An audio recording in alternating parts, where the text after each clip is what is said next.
Right, well, thank you, Eric, for that introduction, and thank you too to the Frit Org for organising this wonderful day and giving me a chance to come back happily to Oslo. And you've organised the weather. Well, it's slightly better earlier, but it was better than it was yesterday. So perhaps we're seeing Oslo in all its various manifestations. And they've put me up, put us up, I think, in the Grand Hotel, which is very grand and very nice. And one of the reasons why I'm particularly pleased to be in the Grand Hotel is because on the 28th of October, 1914, Sir Roger Casement stayed in the Grand Hotel en route from Ireland to North America to Germany to seek German support for a separatist Republican Irish uprising, which he didn't get as much as he wanted, and in fact went back to Ireland on a German submarine in April 1916 in order to tell them to postpone the rising because there wasn't enough German support yet. He failed in that, was captured and hanged for treason in London and became one of the martyrs by some description. Some of you have been at, most of you I imagine, at Jay Winter's lecture earlier, wonderful lecture earlier today, in which he talked about that narrative of martyrdom, and Casement fits into this. Now Casement, who was in room 442 of the then, I think they've changed the room numbering and I'm on the 6th floor anyway, in room 443 was his Norwegian-American bisexual manservant and lover, Adler Christiansen. And Adler Christiansen, apart from being close, very close to Roger Casement, was an agent for British intelligence and was reporting to what eventually became MI5 at the time. And the British intelligence knew that Casement was in very rapidly after he arrived in Oslo or Christiania then, and there was a conjunction of intelligence kind of reporting from this moment, which combined the naval intelligence, who were able to track some of this work that Casement was doing at the time, and later through signals being sent to North America through signals intelligence. And Thomas Bockhart will later, I think, talk a bit about this, and I'm not going to talk much more about that. Reporting from the British legation. And of course, intelligence isn't just about spies and espionage. It's about open diplomats reporting back. Intelligence, in one sense, in the sort of French sense, renseignement, is information. And there's long debates about what makes actually intelligence different, but we're not talking about secret intelligence in this necessarily in this moment. So they're reporting back, Casement's in town, and of course MI5, who are the domestic security agency, are also deeply interested in Casement, not because he's in Europe, but because he's looking for support for subversion within the United Kingdom, as of course Dublin and the south of Ireland was at that stage. Now, my focus this morning, or this afternoon, is really going to look at what became MI6, Britain's secret intelligence service, its foreign intelligence service, which was originally set up in 1909 with a primary focus to spy on Germany. Not unreasonably, the British military establishment believed that the greatest threat to European stability and the greatest threat to British interests, both in Europe and in the world, was the growing, enthusiastic, ambitious German Empire. Really at the last end of the first decade of the 20th century, in 1909, 1908, 1909, there's a great sort of spy scare. There's a scare about Germany. They worry about Germans infiltrating into Britain and providing a kind of fifth column, not a term they used at the time, much later coinage, but they worried about Germans in Britain stealing British secrets, and they worried about the threat which Germany might give either to a sudden bolt from the blue, an attack on the east coast of England, the undefended neutral England across the North Sea, or an attack on Britain's ally France. And the French, of course, very keen on this. And the organisation, MI6 is set up. Here's the, oops, I've done it wrong again. How do I escape from that? Beg your pardon. Let's just go back to the slides. There we are, good. All right, and just do that on return, good. It's very, very upmarket app. We don't have this expensive equipment back in Ireland or Northern Ireland. It's very good. Another impression I have, a positive impression I have of Norway. But anyway, it begins with this man, Mansfield Cumming, who's the first chief of the Secret Intelligence Service, runs from 1909. And Mansfield Cumming's a very interesting character. He's a technician. He's working on harbour defences when he's hired to do this. He's interested in the latest cutting-edge technology. He's interested in fast motorboats. He's interested in cars. He gets an early pilot's licence. And these are precisely the sorts of things you want an intelligence organisation to tell you about potential enemies. The two key things which you want an intelligence organisation to do are to tell you about your enemy's capabilities and your enemy's intentions, so what they can do and what they might do, if not will do, in that sense. And so he is well equipped to do the sorts of, or to know the sorts of things that that people are doing in Germany. Here he is as a pioneer motorist. And he manages MI6 in these crucial formative years into the First World War, where suddenly the importance of intelligence is magnified hugely. And so I'm going to look a little bit after this sort of very short introduction about the establishment of MI6. I'm going to look a bit at classical espionage in the First World War. I'm going to look at other covert activities. I'm then going to have a little look at the technical side of this, and then look forward, a bit of assessment at the end, and to look forward at this. Mansfield Cumming becomes a mythic figure in the history of British intelligence. As you say, he's the first C. He signs his initial C, and the chiefs of MI6 remain to this day known as C. The current chief is a man called John Sawyer. He does not sign his internal letters within government, John or Sawyer or anything else. He signs them C, and he signs them in green ink, which Mansfield Cumming used as well. Normally we think people who write in green ink are bonkers. It's always dangerous. But if you get a letter in Britain, it might be from a mad person or it might be from the chief of the Secret Intelligence Service. And one of the main sources we have for Cumming is his diary. In keeping with other British intelligence papers, this is not available in the Public Record Office or the National Archives. It resides still, alas, I think it should be released in the MI6 archives. But here's a key picture. And I put this, as wartime, with a kind of understated surprise, you think.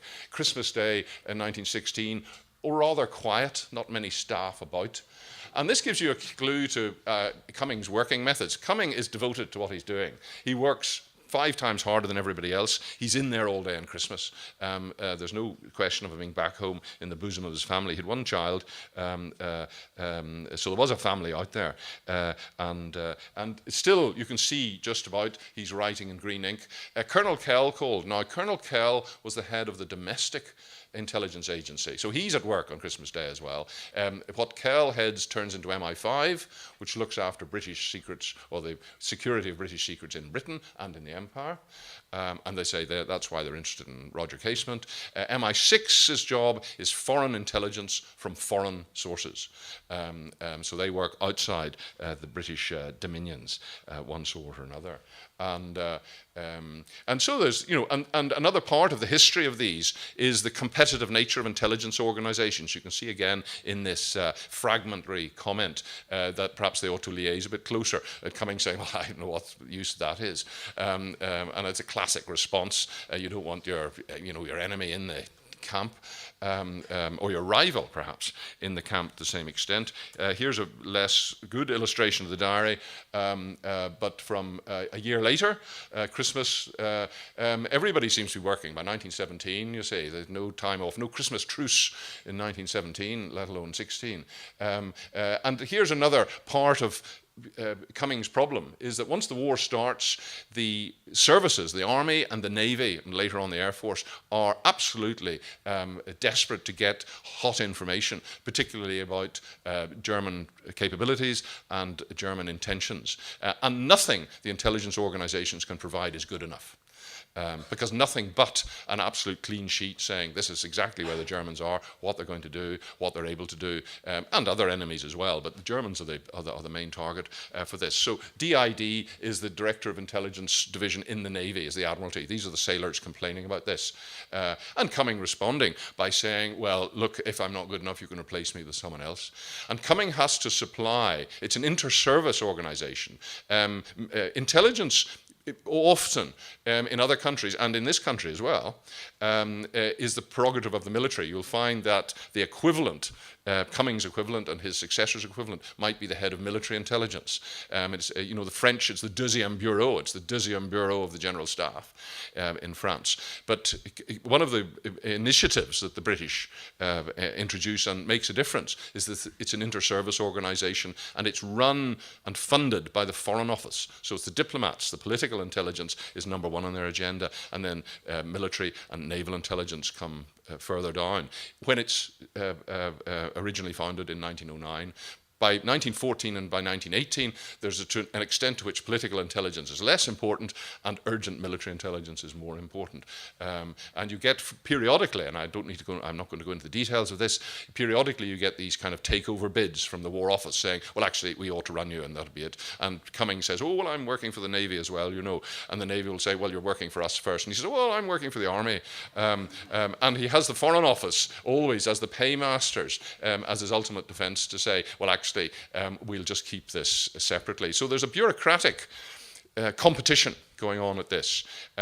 But what Cumming does is he carries the organization through the war as an independent inter-service organization, and that's what it stays, and that's what it remains to this very day.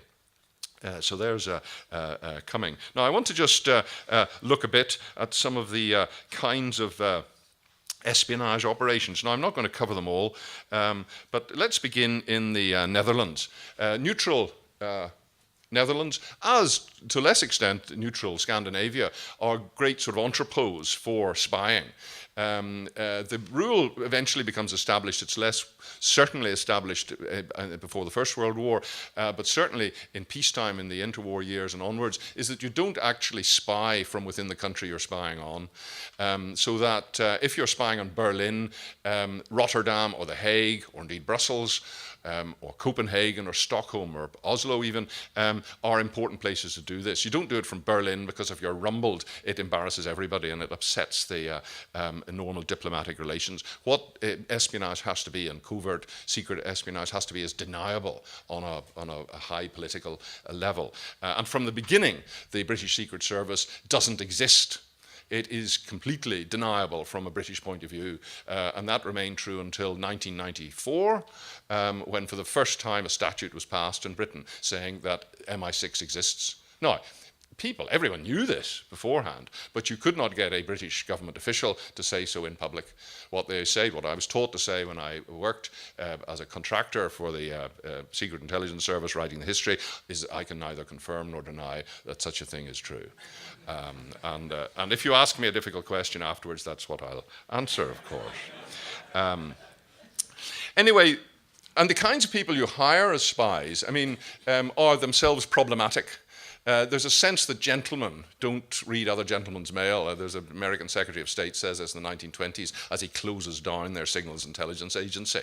Well, they've thought better of this since, and now there maybe not be gentlemen, but then they read everybody's mail now, of course. And the people you kind of get are a collection of rogues and chancers and sort of marginal men. And they're mostly men who are in charge of these exercises, certainly before the war and during the war, and people who can't otherwise serve on the Western Front, because that's where the real action is. So you get people who have been invalided out of the forces in various ways. Cumming himself, in fact, fits into that model. In October 1914, he's in France, and he's being driven around very fast, too fast, by his son. And there's a famous road crash in northern France where he collapses. And the story emerged that he's trapped under the, and this is the kind of mythic power of these stories about someone like Cumming. The story was told that he was trapped, his leg was trapped under the wreckage of the car, and his mortally injured son, is dying next to him, and that in order to move over to give him some sort of comfort, he cuts off his own leg with a penknife and crawls over and his son. Now, I mean, it's a great story, and it was well told many times. The actual records tell you that he had his left foot amputated as a result of the accident, which is not quite the same as taking your penknife off and cutting your leg off. You know, it has a kind of different value to this. There's no doubt that he was disabled as a result of this. But as I say, part of these stories grow, of course, with the telling. But in Rotterdam, before the war, a man called Richard Tinsley, who eventually becomes this man's commander, Tinsley was a merchant who worked for the Cunard line and worked in shipping offices in Rotterdam. And of course, shipping offices are a great place to collect intelligence about movements, and you've got a kind of freedom to roam about the world and find sailors to tell you stuff. And particularly if you're interested in the German Navy, as the British were, and of course German trading of one sort or another. And Tinsley is hired in 1911, I think, by Cumming to set up a network, particularly spying on the Germans. And from 1914, or from August and the autumn of 1914 onwards, he begins to set up lines through neutral Holland into occupied Belgium next door. He tries to get links into Germany. He's less successful. In one instance, he is successful. We'll come to that. But his main success is in getting Belgians to report out from the occupied countries. And of course, they have initially a cast iron reason to report against the Germans. Their country is occupied. They need to do something. What can we do? Give us information. You set up networks of one sort or another. But these early networks proved to be rather insecure. Tinsley's as I say, security kind of procedures leave a lot to be desired, and the Germans rumble them. By 1916 and early 1916, he's exposed by the Germans in the Dutch press as a British agent, a spy master. Some of his networks are rolled up, and there's a concern to this. And by the end of 1916, in fact, most of the British assets, as they would be called today, in enemy-occupied territory had been rolled up by the Germans. But during the summer of 1916, the situation improves with this man turns up. One of the requirements, of course, you have to have for intelligence work is being able to pass yourself as not British, and it makes intelligence work moderately, or certainly easier in Western Europe than it does in other parts of the empire. Places of India and China, it's more difficult, and the Middle East. But this guy Landau has an interesting sort of background. He's South African, or an Afrikaner mother and an English father. So he speaks Dutch, or he speaks Afrikaans. He can translate into Dutch. He speaks German fluently. He can pass himself as a Dutchman. He comes to England University. He gets a first-class degree at Cambridge, and goes to France, as so many people do in the beginning of the First World War. Gets a commission in the Royal Artillery, and is invalided out with measles, kind of unexpected disabling disease, and is back in London recuperating when someone says, I know just the sort of person who can use your skills. You're wasted, running guns on the Western Front. Here's your man, you have these 3 languages, you've got relatives about the world, and why don't you speak to my friend, Commander Cumming, this stage. And of course, recruitment for the British intelligence for so long, it's no longer the case, for so long was done on this kind of informal friends and networks basis. It's how Kim Philby got in, with disastrous results. Today, you can go to the website and you can apply, online like any other, apparently, occupation. So you don't wait for someone to tap you on the shoulder and say, dear boy, come to lunch in my club. There's a much more agreeable way of doing it, of course. Anyway, Landau has a gift for intelligence work, while he was foreign in appearance, he could mix in any class of society. Some people, however, took a great dislike to him, owing to his somewhat furtive manner. Perhaps as a spy you need a somewhat furtive manner all the same. Now, he had a particular piece of good fortune in the summer of 1917. Again, he's tasked, he's given the job of trying to recreate these networks into occupied Holland, the Netherlands. In the summer of 1917, in fact, someone comes, or occupied Belgium rather, someone comes out from Belgium and offers him a prefabricated intelligence organization. A number of Belgian nationalists, loyalists, had set together an organization called La Dame Blanche. One of them was this man here, Walter de Vey. This is a picture from the Second World War. And Walter de Vey was an engineer who worked for the Belgian Electricity Company. Again, quite useful. Here's a company that had branches and networks across the nation. And in fact, some of those power lines went across backwards and forwards out of occupied Belgium and unoccupied Belgium. And in the early years of the war, the zones, the lines of demarcation between occupied and unoccupied, and between neutral Netherlands and occupied Belgium were less securely guarded than later. So you get quite a lot of movement out of this. But he had set together an organization called La Dame Blanche. And the White Lady, the Dame Blanche, is supposed to be as a mythical female figure whose appearance was supposed to announce the downfall of the Hohenzollern dynasty. If the White Lady appears, you're done for, Kaiser Wilhelm. And so they adopted this happily as their sort of symbol for this. And they'd been supplying information already to British Army intelligence. There are various other, you'll have to read my book for the fine details of these rather complicated. Everyone's in this. I mean, war is good for business, for intelligence operators, and you get these various demarcation disputes between ones. But they had been unhappy about the security which they had wanted, and so they go to neutral Holland and approach Landau, who, having looked at this and recognized this as a wonderful opportunity to employ these people, and agrees to take them on. The one condition that de Vey and his colleagues had is that they wanted to be recognized as soldiers of the Allied armies. They didn't want to be called spies, vulgar spies. And they even forbade the use of the term espionage or spy, because this was an ungentlemanly occupation. They wanted to be agents or soldiers to indicate their military commitment to the war. And there's always a problem, as, I mean, graphically demonstrated in any occupied country in the Second World War, about those people in the occupied country of what they've been doing for the war, as opposed for those who escape outside or in unoccupied and are clearly, involved in the resistance or in organized military formations outside the country itself. And so there's a problem there. There's also, of course, a clear advantage for someone like British intelligence who wants to tap into that emotional, national devotion to doing something, doing their bit. So over the last 15 months of the war, this organization grows to be comprise about 800 people, a large number of whom are women. And what they do more than anything else is train watching.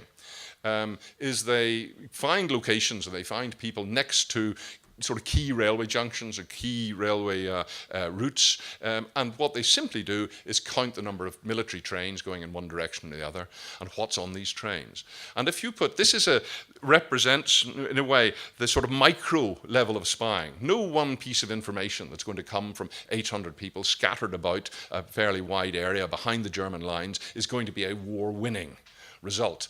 Fiction, films and novels, James Bond movies are full of, kind of war-winning. The world is going to be destroyed unless, Blofeld is killed or whatever it happens to be, one way or the other. In the real world, it doesn't quite work that way. And one of the key things about intelligence is, and we see this, of course, in more recent revelations, Edward Snowden kind of revelations, the technology exists to do this, is the hoovering up of enormous quantities, micro items of information and aggregating it up together to what sort of picture it has. And it will make a difference if you're wondering where along the German lines are they going to reinforce, where are they weakest, where are they planning a push or an offensive. You can put this together if you have enough information about which way most of the German supplies and men go in by train, and if you can somehow put this together, you can get a great kind of a picture of this, like a pointillist painting building up from tiny bits. And of course, each moment, each individual action of collecting that information, one, you have to inform people, you have to tell people what information you want. Then they have to gather the information. Then they have to get the information to where it's useful. Now, each of those steps is fraught with dangers, fraught with fatal danger for these. So these are as brave as any. And the Germans themselves know perfectly well that a busy railway junction has a security cost and a security possibilities for the enemy. So their side, they're going to be, as it were, guarding those secrets as best they can. I think one of the successes for La Dame Blanche was this very substantial involvement of women who are improbable spies of one sort or another. They're not all Mata Hari, who has a cosmopolitan dimension to her. To this, these are kind of ordinary people, if we can use that term without being condescending. A diverse range of occupations. When you look at the men involved, they're labourers, they're civil servants, they're engineers, they're railway workers. Railway's good because they're on the ground in place. The women are school teachers, shop assistants, and women without any profession at all. There's a strong religious element. The church is against, will back resistance in some ways for this, and in terms of both personnel and motivation.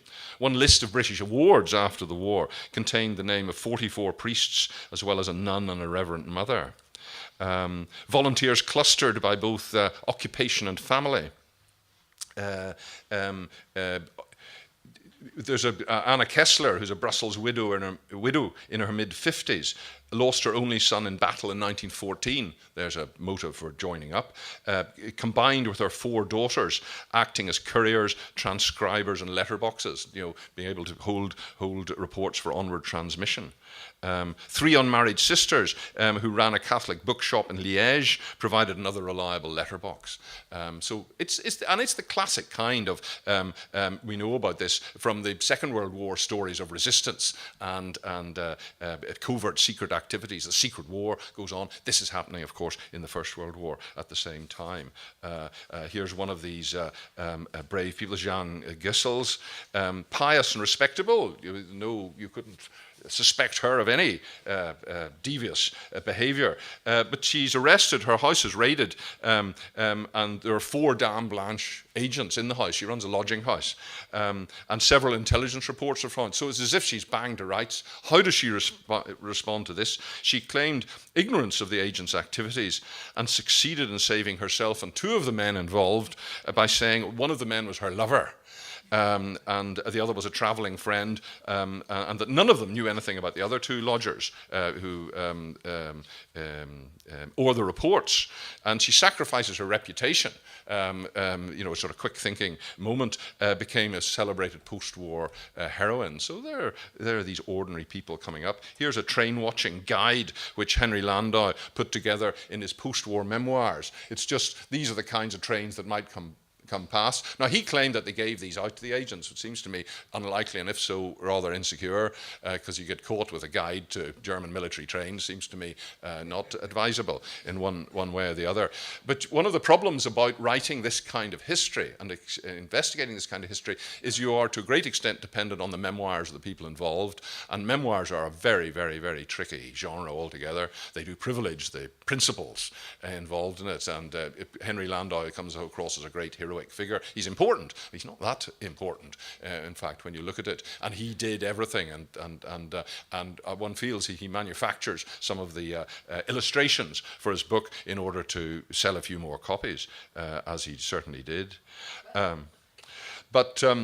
And getting information out of an occupied territory was relatively easy. in the early days, because there's a very porous frontier between the Netherlands and also, in fact, before the trenches settled down the Western Front early on. I mean, you kind of think of the First World War as being this constant line of trenches, but in fact, there are ways through these lines, certainly in the early days. And the Belgian-Dutch frontier was porous until 1916, when the Germans erected a high-voltage electrified fence round along the border, and that made things a bit more difficult. Not impossible, but certainly difficult. Here's a picture. I mean, I don't know much about this man, but just here's another of these. It's recently turned up. Eugene Axe, he was a courier. We know he went from one side to the other. We know he was arrested in 1917, I think, and managed to escape with this. But again, an ordinary bloke who's doing extraordinary things. And the Dame Blanche, which he's a member, was arguably the most successful British human intelligence operation of the First World War. It provides a huge amount of intelligence for the British command behind the Western Front. Now, after the war, and this is quite interesting dimension to this, is De Vey and his colleagues come back and they say, we have acted as soldiers and we want public recognition as soldiers. And the immediate response from Britain, from the War Office, was, oh, no, we can't do that. You sit in a sort of odd position. You're not formally soldiers. We oughtn't to do this. The intelligence people were saying, well, this is bad practice, a kind of publicly recognizing your agents in one sort or another. But they pushed very hard for this. Because they wanted, as it were, their medals as well. They wanted to say we had done our bit in Belgium's hour of need. And eventually the British are persuaded to mention them in dispatches. And there's a public list published in 1919 with De Vey and 727 other Belgians were listed as mentioned in dispatches, 10 of them posthumously. And they're all given sort of orders and medals in a series of events in 1920.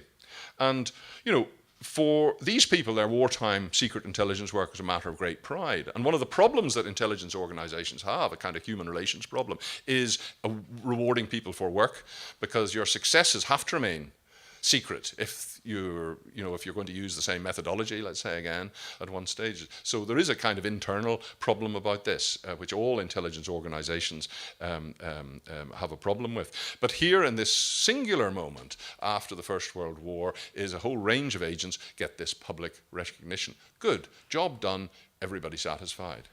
But 20 years later, they're in the same position again.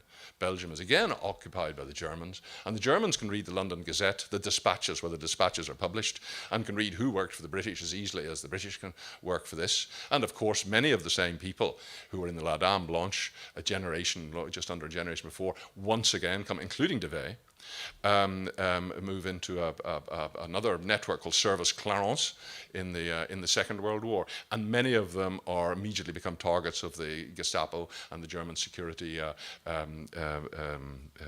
services rolled up, because they have outed themselves at a moment when it seemed the appropriate thing to do. So there are these long-term, as it were, legacies, unintended consequences. And De Vey himself is shot in 1944, evading arrest, because he becomes readily a target for the Germans at that stage.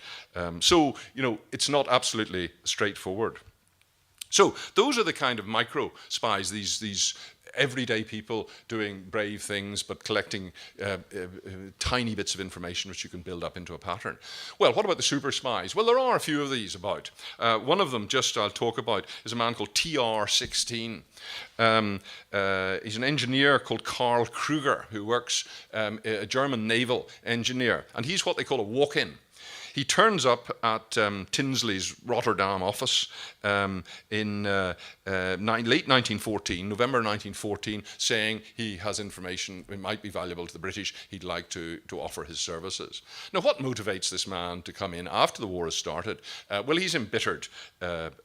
He represented himself at the time as a Dane, and it later emerged that he's actually a German, and who, while serving in the German Navy, and apparently having insulted a relative of the Kaiser while at one of the northern seaports, had been court-martialed and degraded, thereby becoming very embittered.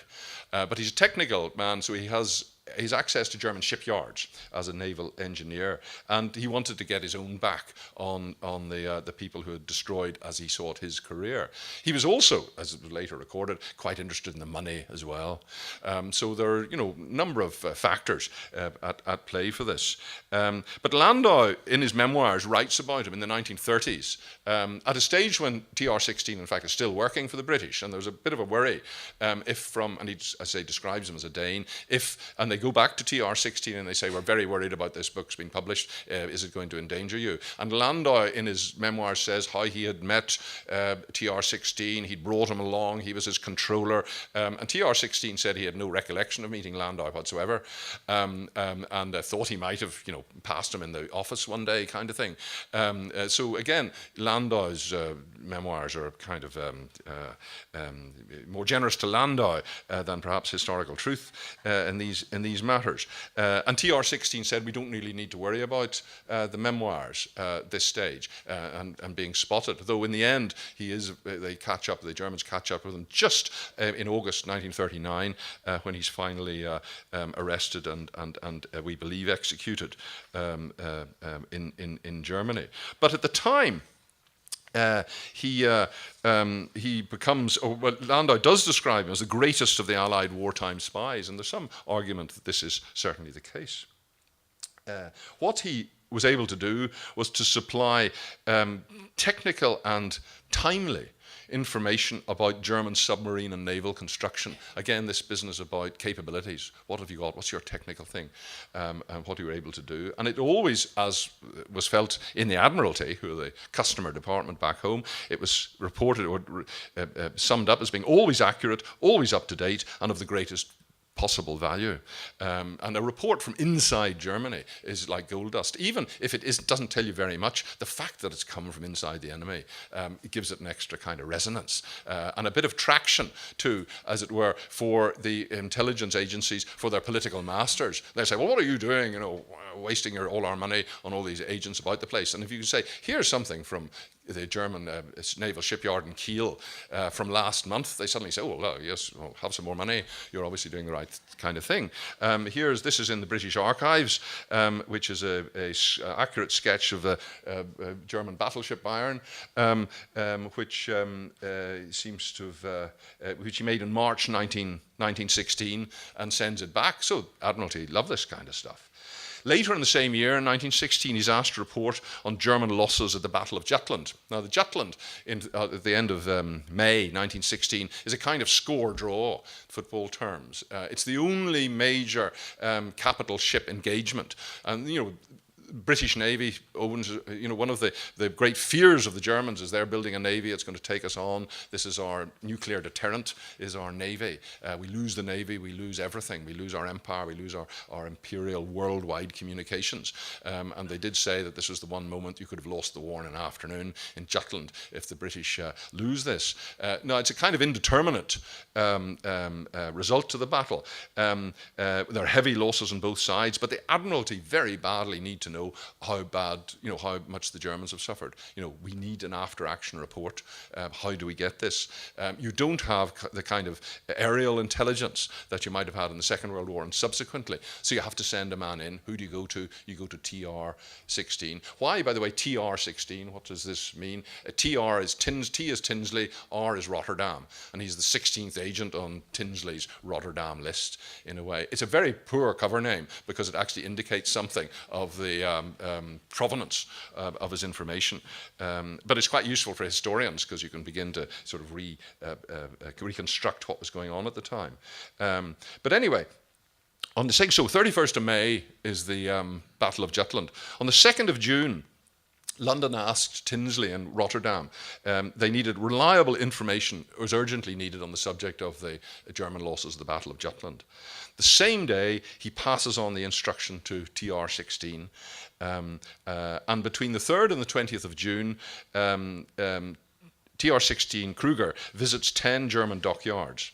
And on the 27th of June, he delivers a comprehensive 5-page report about the German casualties, as it were, damage to this. The director of the intelligence division, the Admiralty, thought was 100%. That's what you want of an intelligence chief. It's a gift for this. And from the British point of view, the most reassuring aspect of the report was confirmation that the Germans had sustained more serious damage than they'd publicly admitted. TR-16 reported, for example, that 8 capital ships would be out of service for at least 3 months.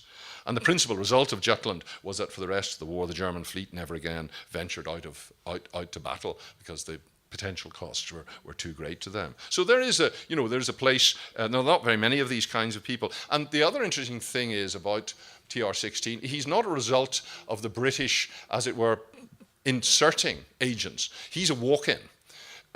He turns up, and many of the best of these kinds of agents later, certainly, you find in the Cold War, there are some very important walk-ins. Now, what can you do about this? You might say it has nothing to do with British intelligence. You have to be in a position to accept walk-ins and to say that you can trust us. Why bring your information to us? Why does he not go to the French? No, he has naval information. There's no one else, in fact, in that stage for him to come to. But it also matters that your organisation is an organisation with some sort of reputation. And one of the things that British intelligence does do in the First World War is it builds part of its hugely mythical. There is a mythology that builds up about the ubiquitousness and the power of British intelligence being everywhere. The Undersecretary of the Navy in the United States, when he comes to be, after 1970, be privy to British secrets, Franklin Roosevelt gets a terrific impression of British intelligence in the First World War, which I think plays forward to his attitudes towards what British intelligence can do and cannot do in a further manifestation when he's in a more powerful position in the Second World War, and the British intelligence are wanting stuff out of him at a separate stage. Now, in all this sort of activity, there is some Scandinavian aspect to this. One of the key things that MI6, as it wasn't quite known at the time, MI6, interestingly, is a cover name which is literally meaningless. It is not the 6th Department of Military Intelligence. It's invented at the beginning of the Second World War simply to mean as a kind of post box in the War Office. I'm working for MI6, I cannot tell you any more. And then people know not to ask or to think, and imagine, all sorts of things, which is great. There's a kind of force multiplier to these mystery names, one sort or another. You have in the First World War, it's MI1C, shading into the Secret Intelligence Service or the Secret Service at the time, but it becomes the same. Now, what MI6? There is a real MI6, and what MI6 in the First World War is the Department of Military Intelligence interested in the blockade, in economic intelligence about the enemy. And one of the key British war-winning weapons in the First World War is the blockade of the Central Powers, and Germany in particular, in restricting imports of strategic materials, German trade out and in, of earning foreign currency to buy important materials, and of course, wartime strategic materials and food of one sort or another. And so Norway is crucial in this because, of course, of the merchant marine and any seaport is this. In October 1916, Cumming noted that there were 10 staff and agents in Norway. So there's a little office here from the First World War. This is out of about 1,000 worldwide. So it's not a huge number, but it's significant. The greatest numbers, in fact, just to see where they potential interest. There are quite a lot in Egypt. Middle East is important, various reasons. The Netherlands, there are about 250 staff there. There are about 100 staff in Athens. There are only 60 staff at headquarters, only 60 in London. So these are in total sort of small numbers. But they say most of these staff, or many of these staff, are working to inform and underpin the Allied blockade against the Central Powers, to know what's going on, what are the Germans trying to do, what are they actually doing, and how can we stop it. There's other intelligence too. In January 1918, N20, so there's a network of Norway, 20 agents in Norway by January 1918, reported from Oslo information from a German commercial traveller that factories in Flanders, Aachen, Hanover and Kassel had been hurriedly emptied recently and made into hospitals. Now, why would the Germans be doing this in January 1918 suddenly? Well, it's a small part of the increasing indications of the German build-up for their major offensive on the Western Front, which is eventually launched on the 21st of March 1918. Here's a little fragment you can add in. In February 1918, through Oslo, S8, Sweden 8, reports from a Swede who had served with distinction in the German army that a planned offensive probably takes place in about 4 weeks. So that's in February.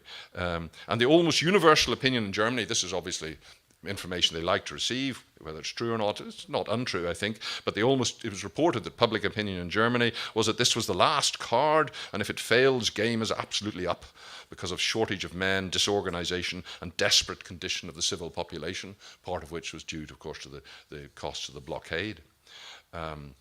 So, intelligence, First World War. Well, what other things occurs? I could rattle through. I mean, we could, as you realize, I could go on for hours. It may seem like hours already, of course, for this. There's an interesting dimension to intelligence in North America and the United States.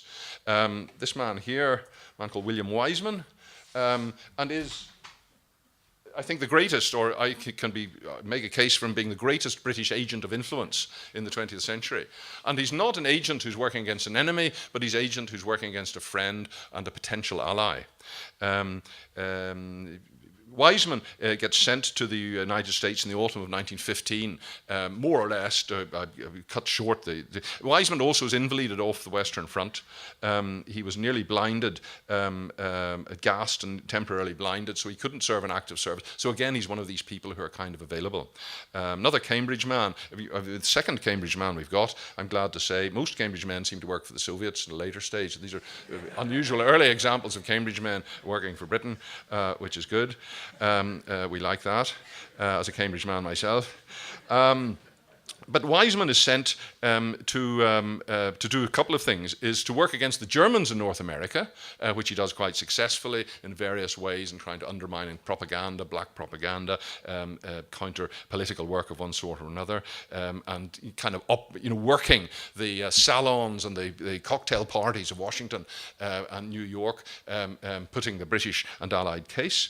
There's pro-British propaganda, which they actually ferment. They set a propaganda bureau to issue war information, which is pro the Allied case, but also to work, and this sort of happens by accident. He's not sent in to work as an agent of influence, but he becomes very pally with Colonel House, who is President Woodrow Wilson's, one of his chief confidential advisors. And House, this is at the end of 1916, just at a moment when the British government changes, just at a moment when the then British ambassador in Washington isn't much liked by Wilson.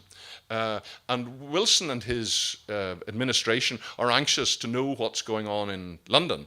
What's the new administration going to do? How are they going to get in touch with, what's Lloyd George at, the new British Prime Minister? Wiseman arrives at this moment and he says, well, I can do a bit of back channel transmission of information to this new administration. Now, part of that, he simply made it up. He's winging this very hard. He has contacts in journalism, particularly the Times correspondent in Washington at the time. But he thinks he can manage to do this. And they say, well, we'd be interested to set up, kind of off-the-record communications of one sort or another. And Wiseman then reports back to London, I think I've got a deal here, which then they say, well, all right. And so in fact, it becomes true. It isn't actually true, but it is in that kind of haphazard way that sometimes these things do. And he begins to report into the highest levels of the Foreign Office. Balfour, the Foreign Secretary, or the acting Foreign Secretary at the time, was receiving information for this. And one of his greatest achievements, in fact, in cozying up, as it were, to the highest levels of America, he has access to the White House that people, of course, would kill for these days, perhaps do, who knows.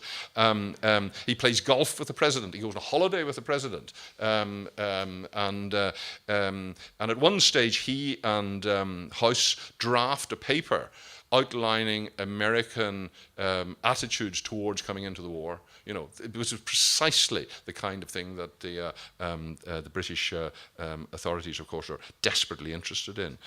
And it may well be, Kathy Burke's here in the audience, might know more about these things than I, may have a different take on the absolute value of Wiseman, but he's a key figure, and he's a kind of hero within the intelligence community as the kinds of things you can do for friends and potential friends as well as man Stevenson did in the Second World War.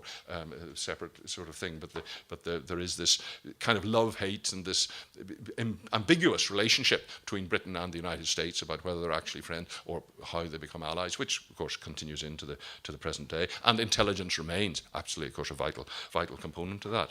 So there's old Wiseman. The technical side, I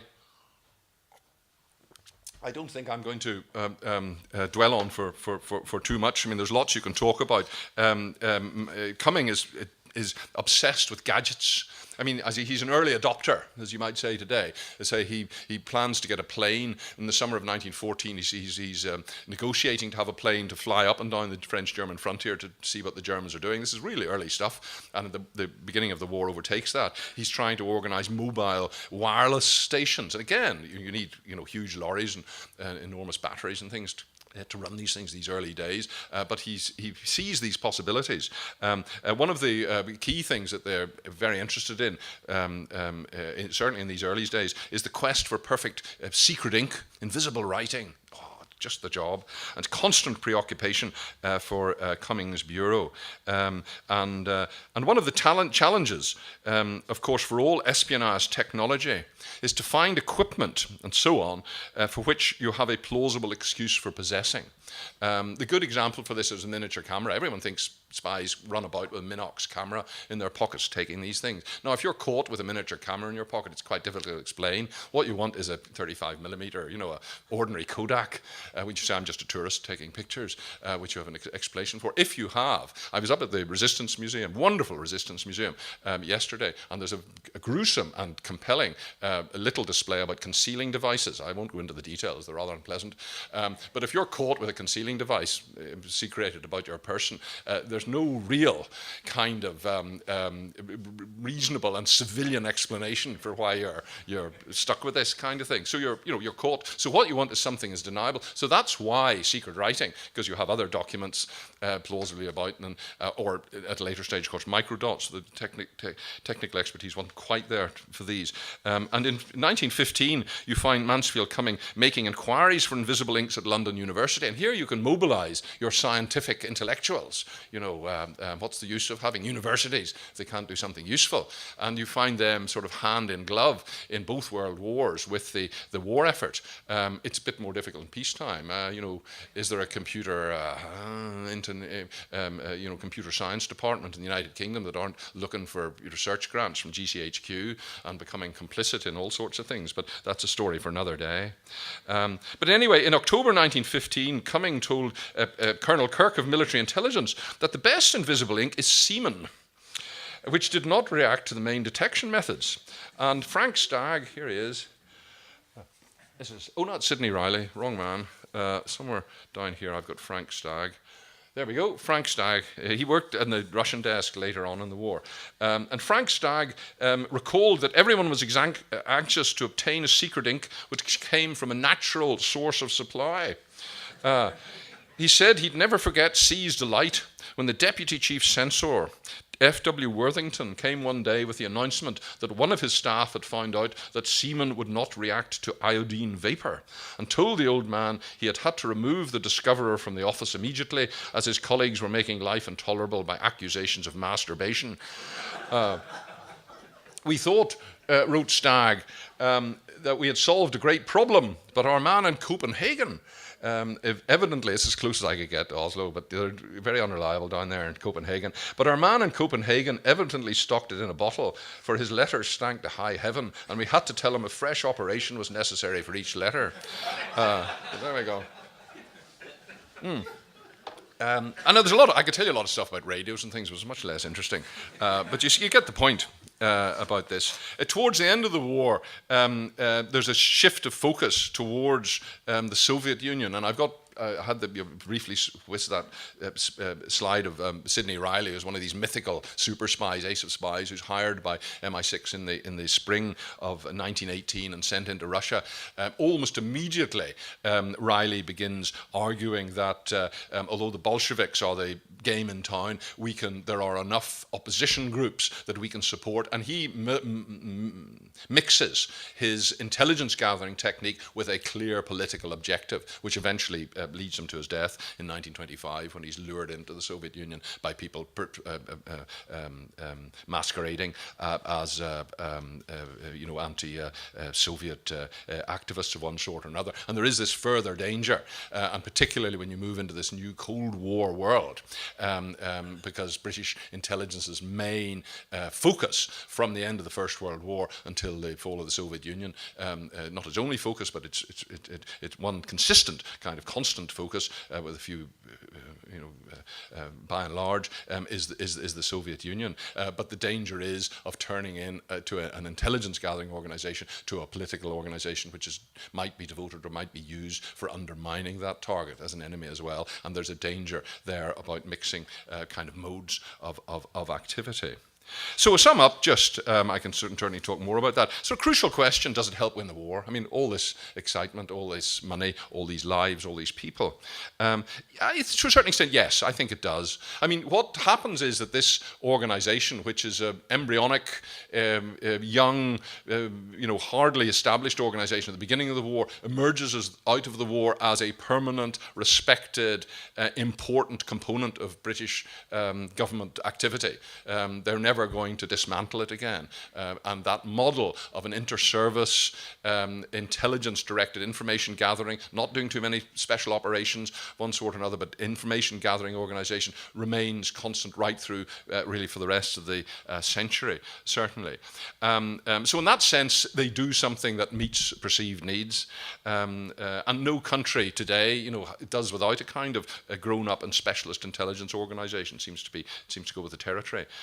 There wasn't one before 1909 in Britain. There is one now, and there will be for the foreseeable future. In the Western Front, it was estimated in the summer of 1918 that the Tinsley's Netherlands operation accounted for 80% of the total intelligence obtained by the Allies. So there's a thing. The blockade information I've talked about, TR-16, as a moment, is very important. Cummings' organization existed as a central agency to coordinate and collect worldwide intelligence. I haven't talked about Switzerland or the Near East or the Middle East, or even at the end of the war, the Far East. And then there's the Wiseman case as well. But the Russian experience at the end, which I haven't really spent much time on, running out of time here a bit, but the Russian experience isn't so positive. What finds is that the British are unable to find out very much about the new Bolshevik regime. They're struggling in 1918 and into 1919 to get information out. They're muddling information gathering with countering this new regime. And there are very exciting moments here, but in terms of intelligence return, it's not really very good. It's the fog of war continued into the fog of peace, certainly in the East at this stage. And I really wanted to mention that to remind us that the British Secret Service was by no means consistently successful across the board. As I say, it had clearly proved itself by 1918, and its institutional future was secure.